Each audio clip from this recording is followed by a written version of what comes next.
guys. So how are you enjoying learning virtually? It's fun, isn't it? Well, okay, it's not as much fun as coming to school and having a break and going out to this tuck shop, getting a snack, and then going and playing gaga ball. But guess what? We're all blessed because if you're watching this, you're healthy. So I'm not complaining, are you? I didn't think so. Okay, so we are looking at several more weeks of doing this, and I'm trying to do it in a way that will be interesting and a learning experience for all of you, okay? So some of this is going to come back and talk about things on Jekyll Island and the other Golden Isles. And I know you're still disappointed because we're not going this year, but honestly, we're trying to at least do something fun for you later in the school year before it ends. But what I'm going to do is build on the zones that we've taught you about already, and I'm going to tie that back into some of your curriculum.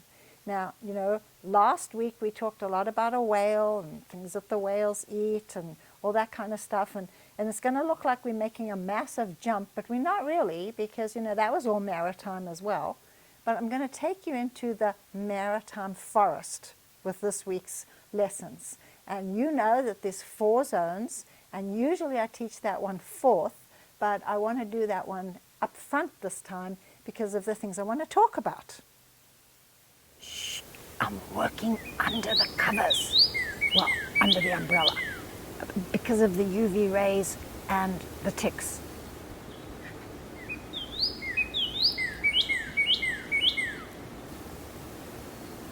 Well, there's not a lot of UV rays in here because I'm in the forest.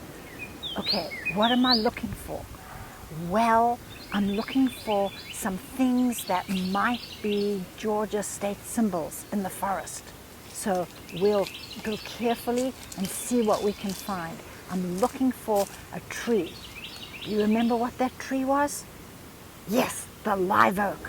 So I've got to find a live oak. Then I'm going to look for things that might be growing on the live oak. So follow me and we'll go hunt.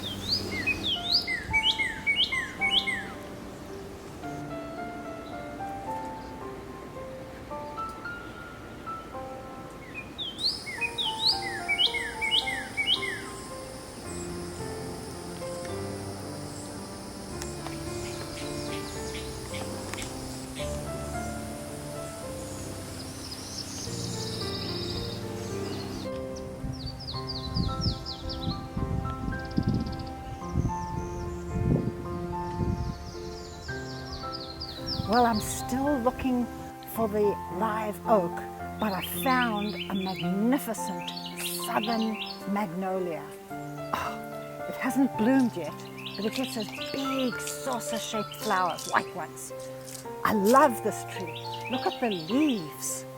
They're huge, and they stay green even through the winter, because if you come real close in and look over here at these leaves, you can see that they have like a waxy finish on them, and that protects them from the cold. Amazing. Love these leaves. Ah, there's a little bud in there. I'm sure we're going to get some flowers soon. Well, I've got to keep hunting. Come on, let's go.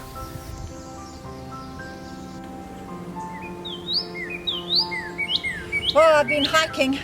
I feel like I'm right in the middle of the maritime forest right now. Big branches over my head everywhere. Yep, I've got my hat on. Don't want to get any ticks falling on my head or crawling on me. No Lyme's disease for me, thanks.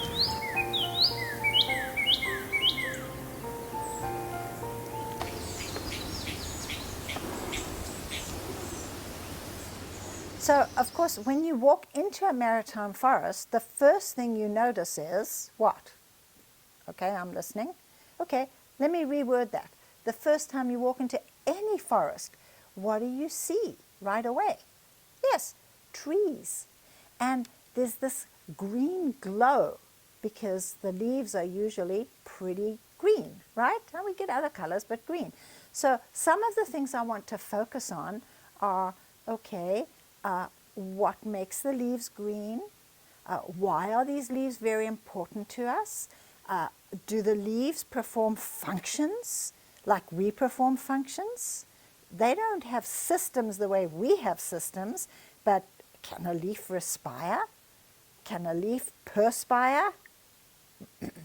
Probably it doesn't perspire, but you know, we're going to talk about some of these important things that actually affect us. So it all connects together because we're living in God's world that He made, and He made it connect, which is why He wants His body to connect as well, His body of believers. So you'll notice I'm surrounded by plants, and you know that at school I am too. I have lots of plants in my office, and of course you all know about Gus 1, Gus 2, Gus 3, and Gus 4. What? You didn't know who the Gusses were? Well, as soon as you get back to school, check it out.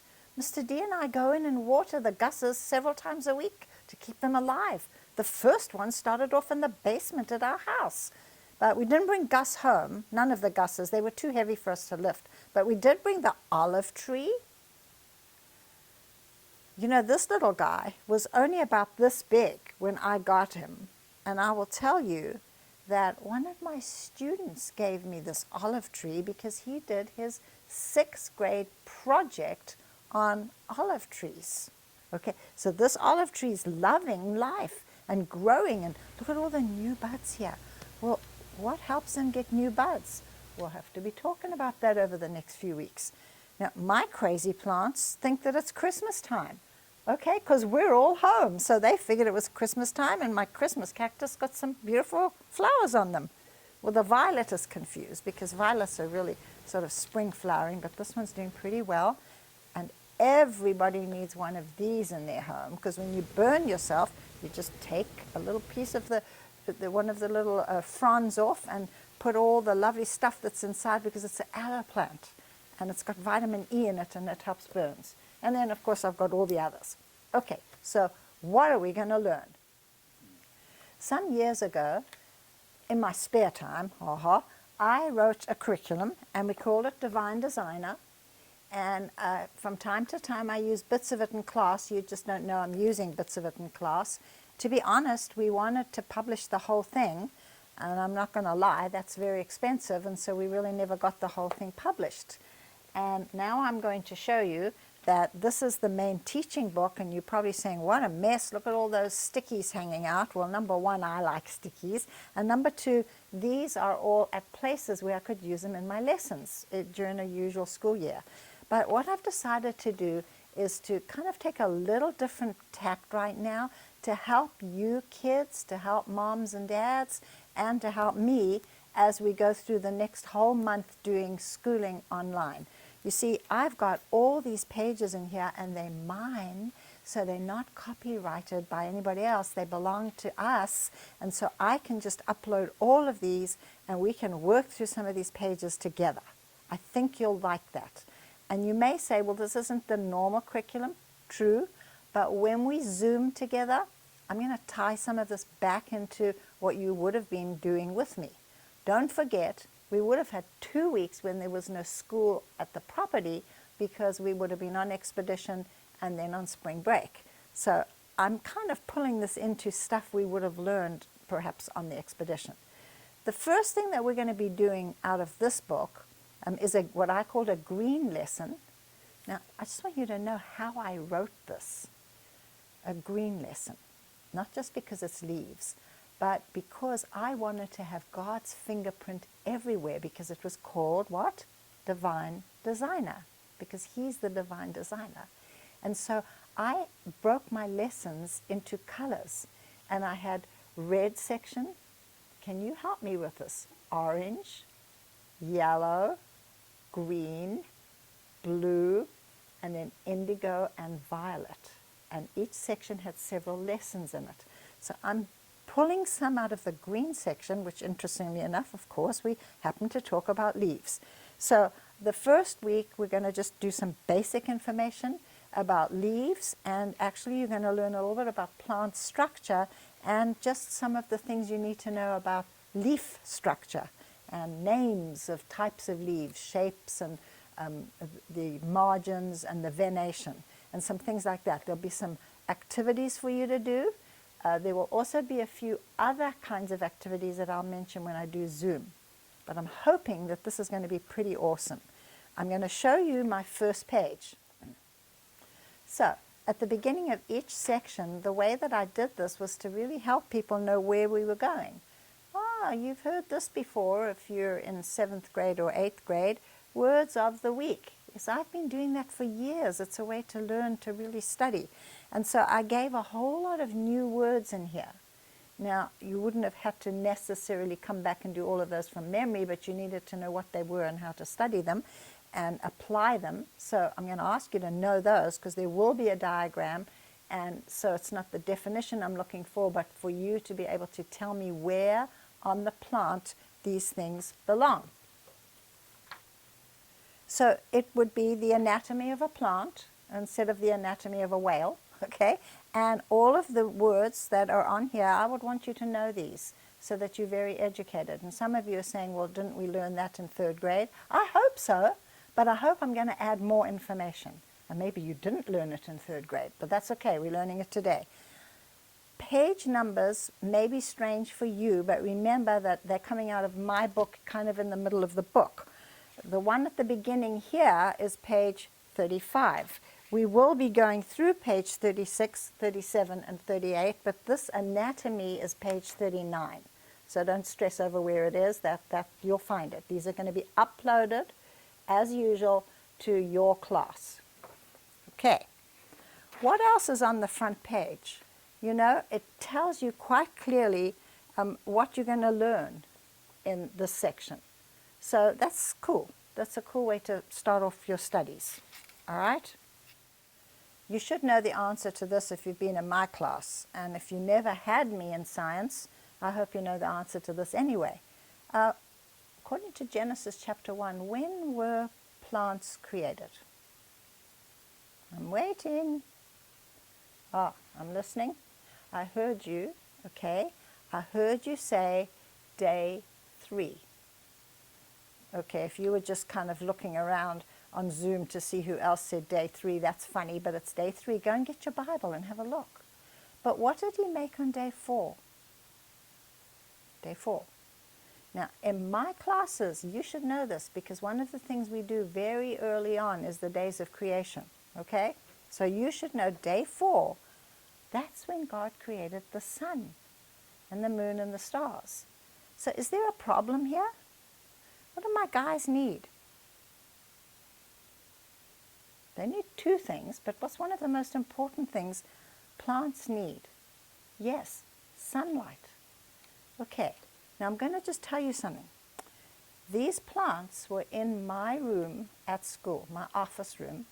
All the lights were off and they were in the dark. I had the curtains closed, the shades down. And when I came in several days later, and during the days where it was just raining, very, very dull outside, they were just fine. Because plants can survive easily a couple days without sunlight. So if God created them on day 3, and then he made the sun on day 4, I don't have a problem with the fact that, oh, but plants need sunlight. Because, you know, what's 24 hours to a plant and to God? Okay, so, you know, I just go to the Bible to solve my problems for science. And if there's something that truly doesn't seem to have an answer in the Bible, I'm going to tell you it does. Because it's very simple. It said, God created. And that answers everything right there. Okay? And it doesn't matter how smart you are, start with that. And realize that if that's the answer to everything, then as we learn more and more, it will fit back into, oh, wow, oh, that's amazing. And plants are pretty amazing. Okay, so that's going to be on this page, and you know, you've got a couple of things that you can fill out here. By the way, what came first? The seed? The tree? The seedling? Well, that's an interesting question, isn't it? Read your Bible. According to my Bible, the creation was mature. So if it was mature, then everything was ready all at the same time for life to go on earth. That's kind of cool. I love that. Now, there will be something, and I don't want parents to get upset, where I'm quoting an evolutionary thing, but I make it very clear that I'm quoting an evolutionary fact in here. Excuse me, an evolutionary supposed fact in here, okay? And the question I ask is, that is so interesting. I think I'll read you from my paper what I was quoting. You can see in the paper who I was quoting and which book it's cited. Okay, plants have a very long evolutionary history, and many other types of plants preceded the evolution of flowering plants. I don't know. Okay, because he created mature creation. Anyway, then it says, plants evolved from a freshwater green algae species some 450 million years ago. Okay, I don't want to ridicule that. I just want to feel sorry for the people that believe that, who don't understand that there's so much evidence today that shows that there are too many gaps and that couldn't have happened. That aside, my question is, really, who was around to record that? I wasn't. You weren't. Nobody was. Okay? So there's my first question. Nobody was there, and so it's not good observational science. It's really somebody that's inferring something without a basis for inferring. Okay, so that's that one. That's very cool. On the next page in my book that you're going to be looking at, which is page 38, I just want to tell you that in our video that you're going to see that's following my little conversation with you, okay, it's going to be talking in here about looking at things in Providence Canyon. Now, really, really, really, if your parents are ever able to take you to Providence Canyon, please, please go. It's a day trip that's amazing. Okay, it's 3 hours to get there, but if you leave early, you can get there and you can walk through this incredible canyon. And in past years, we have taken students there. Recently, we haven't, because we just seem to be a little too busy to carve out that time to go off there and do that. But it's an amazing canyon, and the book refers back to the canyon quite a bit. But I'm going to use this and refer back to the Maritime Forest on the Golden Isles. So you will see that. And it talks about some of the kinds of trees that we saw at the canyon, but I want you to be thinking about, what are some of the kinds of trees that we see on Jekyll Island? I went hunting for some specific trees, and you'll see that. And we had a look, and you'll see what we found. Hint, we found quite a few species of our state tree.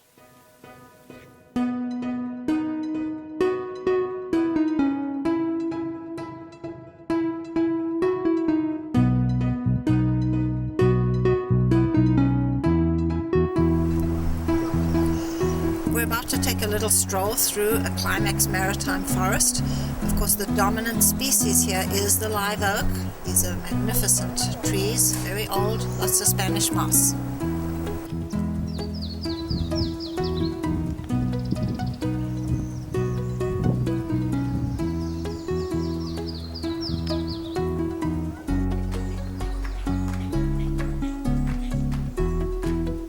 In a maritime forest, there's layers of vegetation, and the understory is very well marked with two different types of palms. One is known as the saw palmetto, and there's a couple of very good examples of that right where we're standing. And we know that it's the saw palmetto because if you look at the leaf structure, it looks like fingers coming off from the base, which would be like the palm of your hand, where your fingers come off from the base near your wrist. And so that's how we tell the difference between that, and that of course would be palmate venation.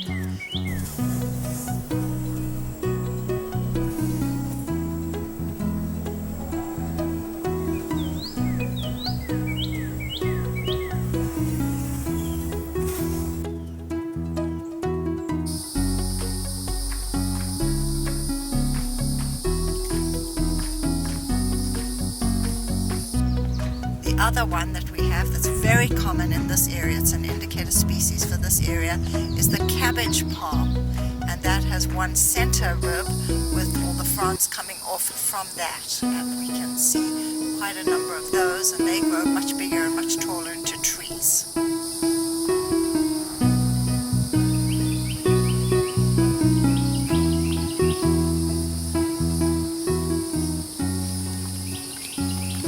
Right now we are on top of a dune ridge. This is not a primary dune, it's not even a secondary dune. We call these the back dunes. It's more like a tertiary dune ridge, and we're going to descend into what's known as a swale, which in layman's language would be the big dip between two sets of dunes. So we're on top of one this side, and we can pan over and you can see the other side where there is another complete dune ridge, and there's a very cool looking path, which is a great place to hike if you're able to do this as a real field trip. This is at St. Andrew's Park. If you're taking a virtual field trip, we'll show you all the things you need to know.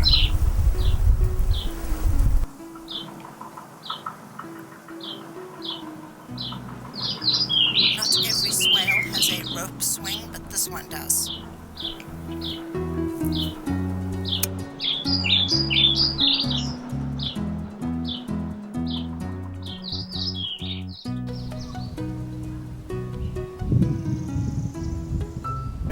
What I think is supposed to do is climb up here and go off there, but I'm not going to do that. No, don't do that. Okay. Be careful. Thank you. I'll try. As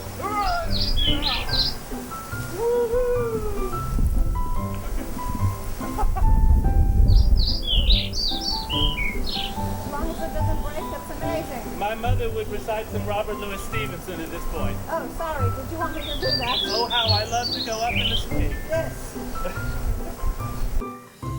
This is an amazing exposure of the roots of one of the big trees. Well, we've got two big trees right in front of us, but you can see how these roots have intertwined.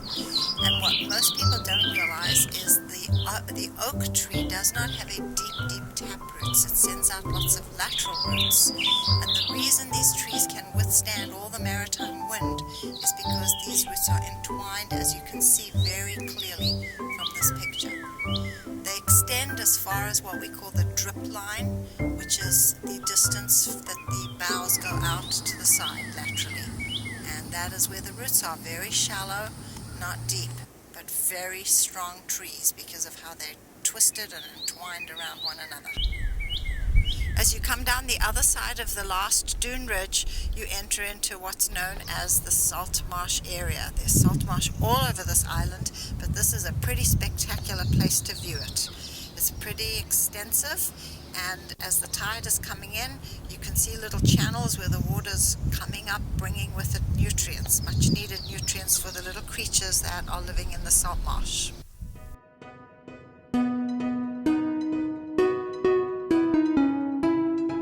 But now I want to combine week 5, and what we're going to be talking about here is the actual leaves on all of these trees in the Maritime Forest.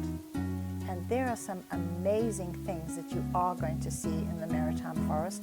What I also want you to remember from teaching that I've given is when all the branches come together and join together, then we have a climax Maritime Forest. And that's pretty hard to get on our video, but you can look up and you can see, the branches are touching. Okay, this is group 3, and we are standing underneath the Maritime Climax Forest. And if you can look above us, we can see all the trees, how they link together. And this is something we do to remind ourselves how the trees form a canopy. Also know that springtime is a time when all the new leaves are coming out, so sometimes when you go back at late spring or early summer, it's even thicker. And I can tell you that we're not there now, but it would be dense this year because there's been a lot of rain and a lot of water and leaves like that. The other thing I want to tell you before we get into the specifics of this is remember that the live oak tree, which is pretty much the dominant tree in the Maritime Forest, has some things we need to learn. It has a drip line. You remember how we've looked at our arms going out, representing the branches, and where they extend to is where the water drips off, and that's approximately how far the root system goes out. Very clever. We'll talk about that later because the way that leaves actually drip when there is no rain is one of the things that they do that's really interesting, and the way they do it is also really interesting. We'll get to that in another lesson. But don't forget about the drip line, Don't forget that the trees that are standing together in a forest intertwine their roots. And we have got some awesome footage of roots that are left because of trees that have been knocked over in all the storms. And so you can look at those on the video. Okay, so that's important. And then the leaves themselves. Okay, what do we know about those leaves? Well, there are 4 very important things. I call them leaves are cool for 4 reasons. That's kind of funny because, you know, trees make us cool when we sit in the shade. So what's the first reason that leaves are cool? Look at your own sheets and you will see.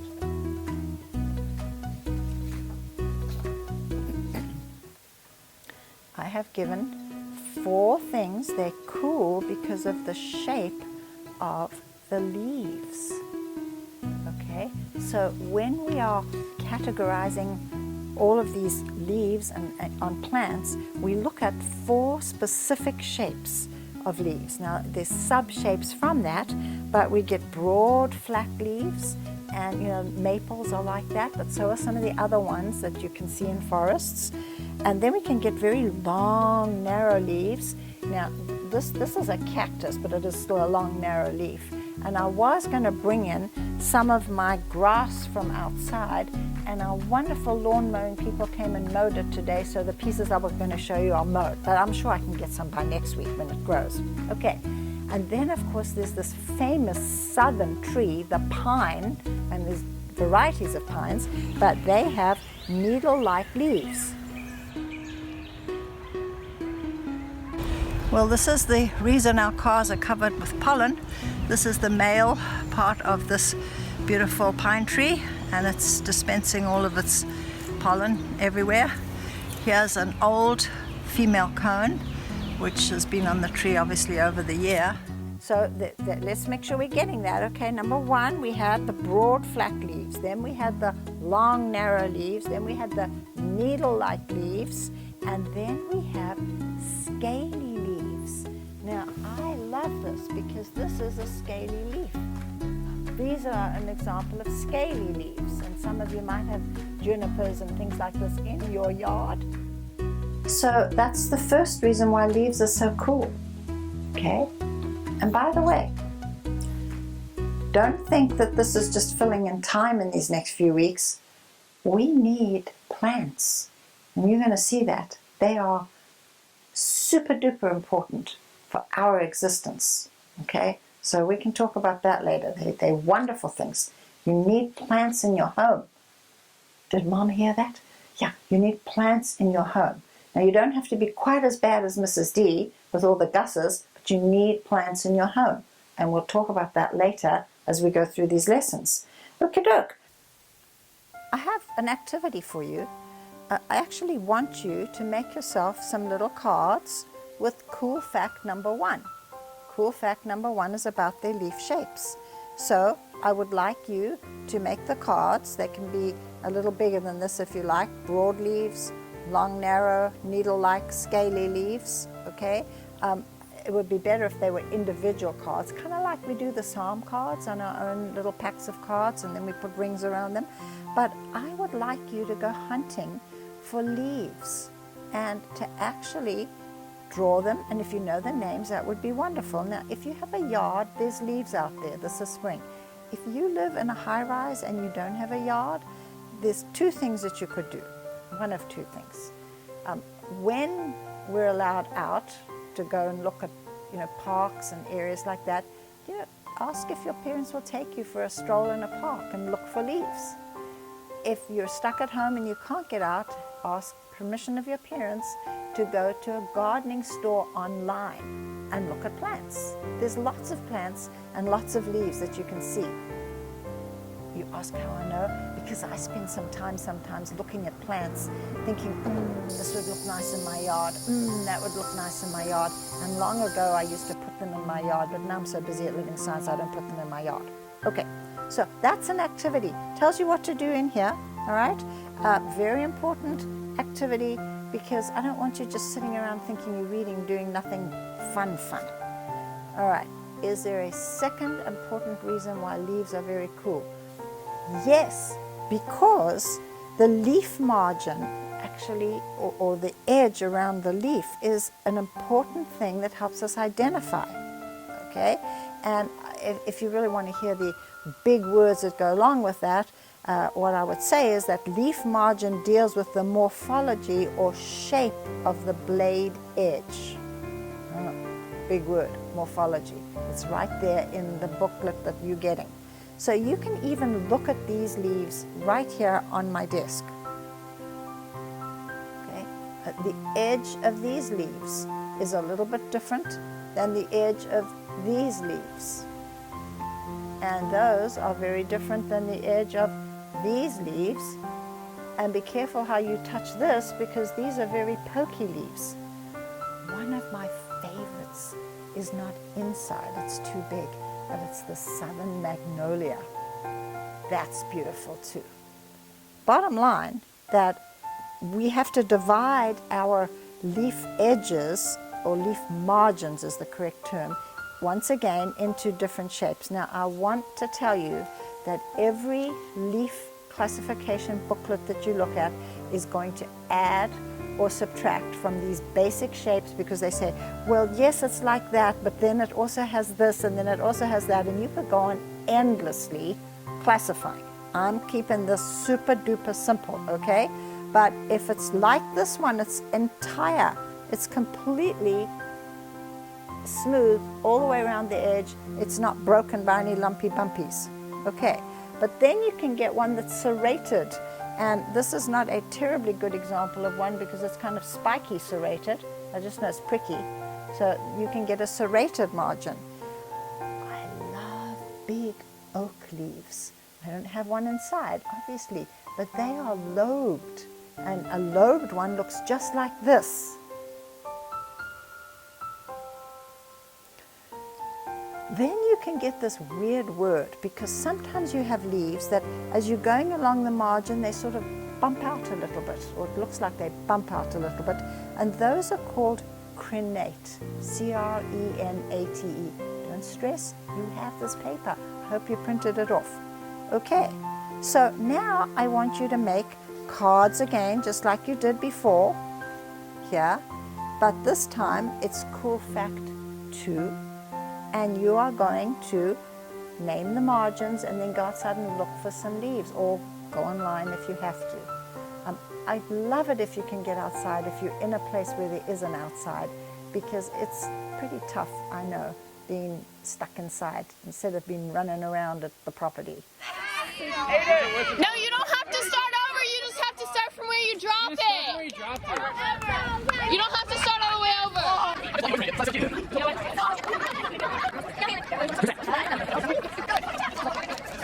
But you're doing great, and I'm very proud of you. And moms and dads, thank you for helping your young people so much with their studies. All right, so how many have we talked about now? 1, what was number 1? I'm waiting. Yes, basic shapes. Number 2, margins. Very good. Oh, by the way, you know, it's an edge, isn't it? And that's why we like it when you put a margin on your paper, and we sometimes tell you when you're typing summaries, this is the size of the margin, right? And we don't want the margin giant, and we don't want it so that the words are going off the page. So, you know, margins are important. Oh. How interesting. God designed margins before the people that program computers designed margins, just saying. Okay, now, is there a third fact? Yes, there is a third fact. This is one of my favorite facts, because it's described by a big word, phyllotaxy. No. That's not an old-fashioned word for Uber. No, not at all. Phyllotaxy, okay? What is phyllotaxy? It just means the arrangement of the leaves on the stem. Oh, is that disappointing? No, it shouldn't be, because it's still a cool word, isn't it? Phyllotaxy. P-H-Y-L-O-T-A-X-Y. So it's got nothing to do with getting a free ride to the airport or back. What am I saying? You have to pay for those. Okie doke. Now, some textbooks do not use the word phyllotaxy. And if you've had Mrs. D in class, you know that I try to keep you current with options because different books often say different things. And you might see the term leaf mosaic. What is a mosaic? Isn't that the arrangement of something that you might be creating artistically? Yes. Don't you love that? If you call it the leaf mosaic, do you think God was having fun when he decided, I think I want this one to have opposite leaves. On the stem, they'll be opposite. What a beautiful mosaic. Don't you think so? And he was talking to the angels, and the Holy Spirit and the Son are all agreeing. They always agree.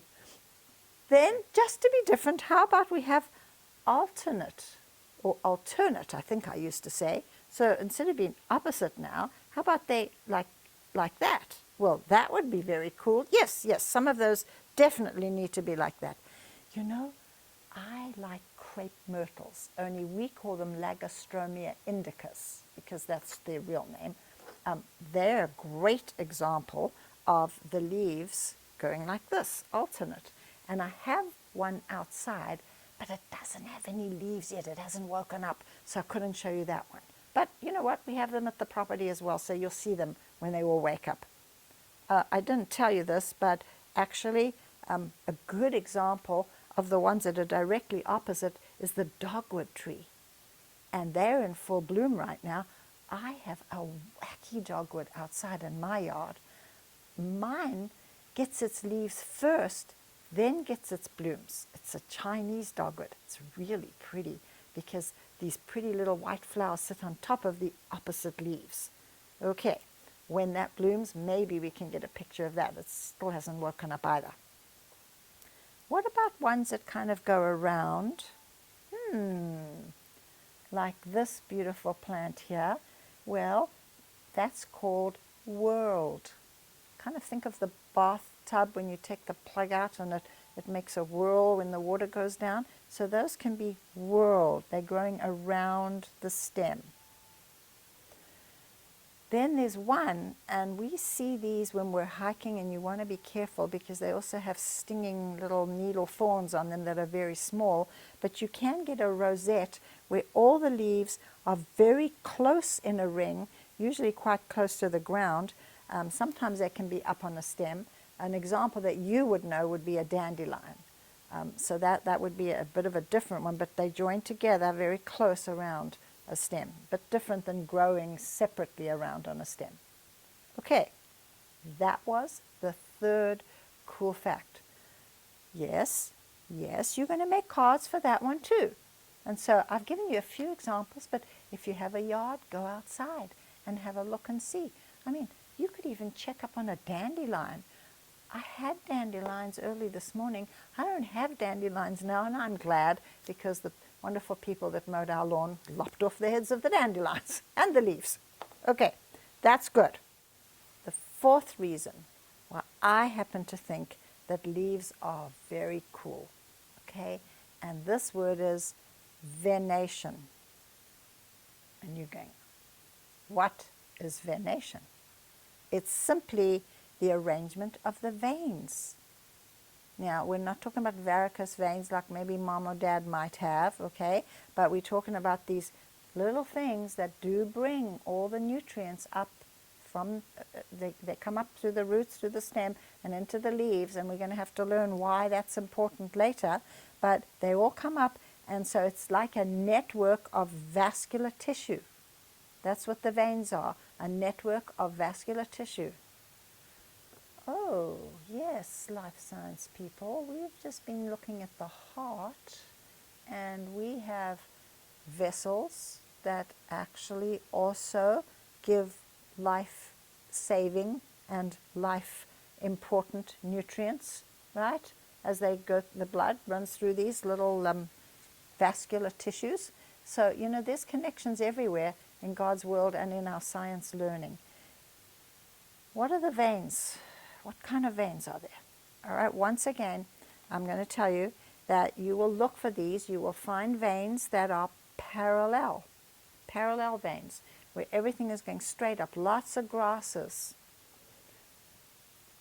When we get to the ocean beach and we look at some of the things growing on sand dunes, what's one of the first things that you guys are supposed to know about, and you're not allowed to touch it because there's a huge fine or possibly jail if you pick these? Does anybody remember what those were?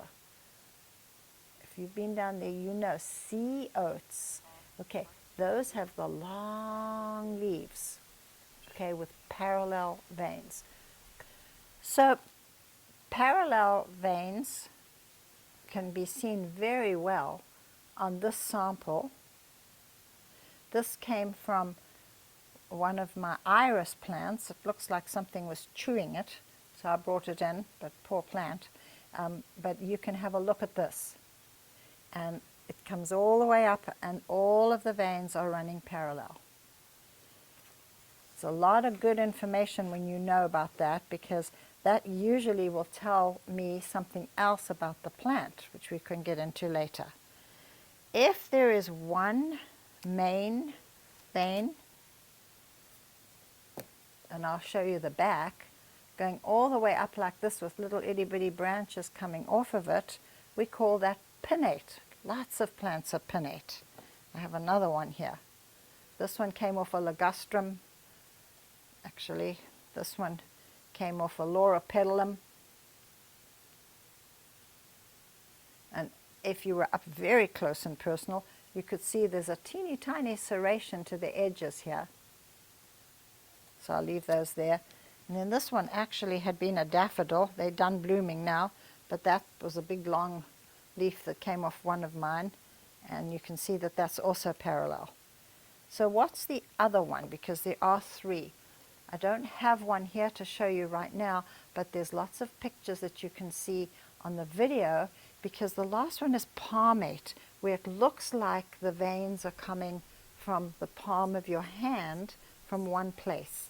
And the biggest one that we see when we're on the Golden Isles is the saw palmetto, not to be confused with the cabbage palm.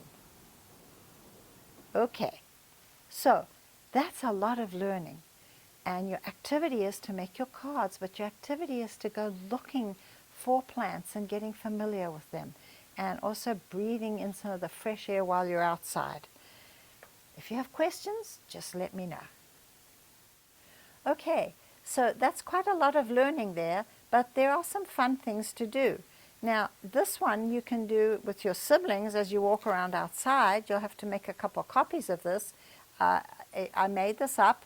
It's a leaf line observation game, okay? And you can kind of go through this, and you write the name of the plants if you know the names of the plants, but you're looking to get all of these, and you're trying to find a line, a four. It can be vertical, horizontal, or diagonal, okay? So, you know, you're going hunting. This is a lot of fun to do if you go to what we call the baby shop, because we call these things babies in our family. You don't believe me? Ask Mr. Kevin. Okay, just ask Mr. Kevin, our son. You know, he's huge, he's big, he calls them babies. So do we. We taught him.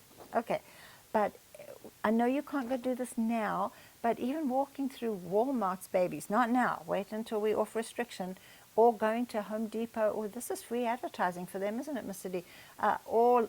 We really like to go sometimes to just a nursery and walk around, and you'll see all these things. What I like about going to the store is they've got the names of the plants right there, and so you can see that. But, you know, just use your imagination and hold off on this if you can't do it right away. But then there's something else. How about growing something? Now, that you could do. Because, you know, you can even find some of these things at the grocery store outside. We've seen those pot plants with things there for you to take. And, you know, you can just start on your own or get a packet of seeds. And I'm trying to encourage my grandchildren to do this. Set up a little station inside, put them into little cups first, and keep them inside till they sprout and until you know quite sure that they're strong enough to go outside. And, you know, take pictures of them. That's really kind of cool. So there's an activity for you. And then this one is more along the lines of thinking and a bit of research. This is easy if you're inside, okay? I like this.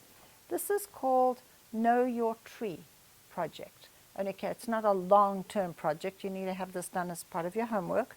Okay, so my state tree is, well, guys, I've told you that quite a few times, but you have to talk about the 4 cool shapes of your state tree and write them into each of the boxes. I'm not growing one in my yard, and neither are you, so you're going to have to do a little bit of research to see if you can get in close on what these look like. The leaf shape, the margin, I love this one, the phyllotaxy, and the leaf venation. So that's a very cool thing to do, but it doesn't end there, because, you know, what about the state tree in 3 states that are close to us? Okay, well, what states are close to us? Well, I hope you know what states are close to us, okay, but you could name some of the states that are close to us, or if you don't want to name the ones that are close to us, if your parents come from different states, research that. You're getting off easy. Some years ago, I had my middle school students research every state in the country and list those state trees. So don't complain. We could always do that, you know. Okay. Now, does the state tree play a significant role in industry? And if it does, what? Does our state tree play a significant role in industry now? Did it ever? Loaded question. Okay. You know what? I also gave you a blank sheet of paper because I'm not the only one with a brain. You've got amazing brains. You thinkers. You have thinkeries. Are there lots of other cool facts you could ask about your state trees? How many lines can you fill up with just cool things you want to ask about your state trees? No, don't sit there and say, I can't think of anything. Yes, you can. And if you're still saying you can't, I'm going to call on our servant leader, Gracie, and she's going to make you do those jumping jack things when you've got to do outside, inside, inside, outside, and keep going until you're about dropping down on the floor. Parents, if you don't know what I'm talking about, ask your kids to show you. They all know. All right. Wrapping up this little section, okay? I put this in that gave extensive leaf morphology. Remember I told you that I was dealing with the basics, but this goes into more and more and more. I don't expect you to memorize this, but don't lose it, because it will come in handy when you're servant leaders, I'm sure. Well, you're not going to be bored this week. There's lots of work for you to do. I hope you enjoy it, and remember to help Mom and Dad in the home. That's all.